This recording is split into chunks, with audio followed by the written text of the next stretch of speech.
about a year ago, we stepped out in an incredible step of faith as a church to enter into a 2-year season that we called First. And the question that really guided this whole initiative of that we're on together, this journey we're on together as a church, is what would it look like if, knowing God gave his first and best to us through Christ, what would it look like in my life more and more for my life to reflect that I was making decisions where it was clear God was first?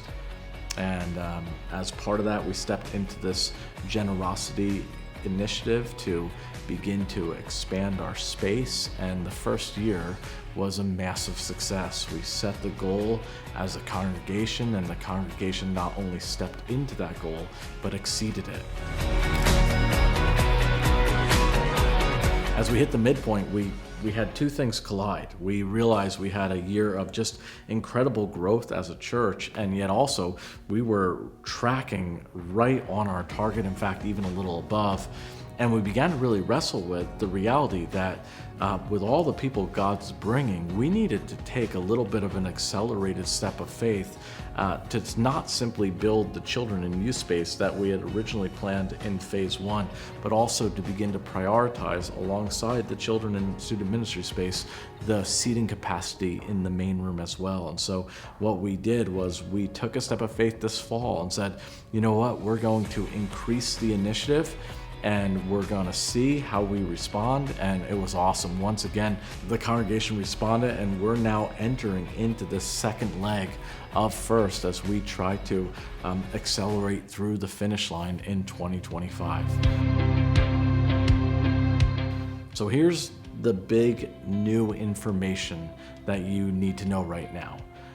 We are in a critical few months, and just want to come before you guys and ask for some real strategic prayer about a few things. And we're going to make all three begin with L, just so that it helps. The first is we're entering into some of the legal process for the zoning and the planning. And man, the town of Totowa has been great to work with. We pray for the folks who are making the decisions there. And, you know, we want to ask the church to come alongside and pray for the town, pray for the planning, pray for the approvals we need to begin to expand the space. And so it's amazing what happens with prayer. Prayer's powerful. And if you would just commit to, over the next several weeks, praying for some of the legal processes that are part of this expansion initiative, and we'll keep you posted on how it's going. Second, there's a few logistics. And these are things that, if they came together in the right sequence, could really accelerate our timeline.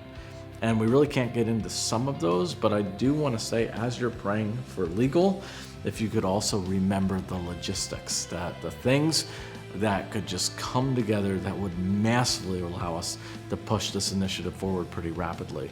And then the third is, you know, from the start of this, we hope for 100% of people to say, I'm in. And so the third L is just lean in. For some of you guys, you're new. And man, we've seen new people step forward and become the people that are really helping us push the initiative over the finish line. And as you hit this stage of the initiative, sometimes fatigue can set in. Sometimes you can allow other priorities to creep up. And so I would say, lean into the Lord here in this season. Lean into what is first and best, and just say, God, help me dig in, help me finish the race, what I've committed to. I've said it over the last year since we started. It's been amazing to see what God can do, not just through individuals, but through a church. I think this is one of the great joys of being part of a church, is that as we come together to seek the Lord in prayer, with our resources, in our worship, as we come together as a church, He can do far more with us unified than we could do alone as individuals. And I got to tell you, it's humbling. It's one of the most joyful things of my life to see this church get after this first initiative and run across the finish line, hopefully in 2025 really well. And so pray legal, logistics, and that we'd all lean in together for the glory of God.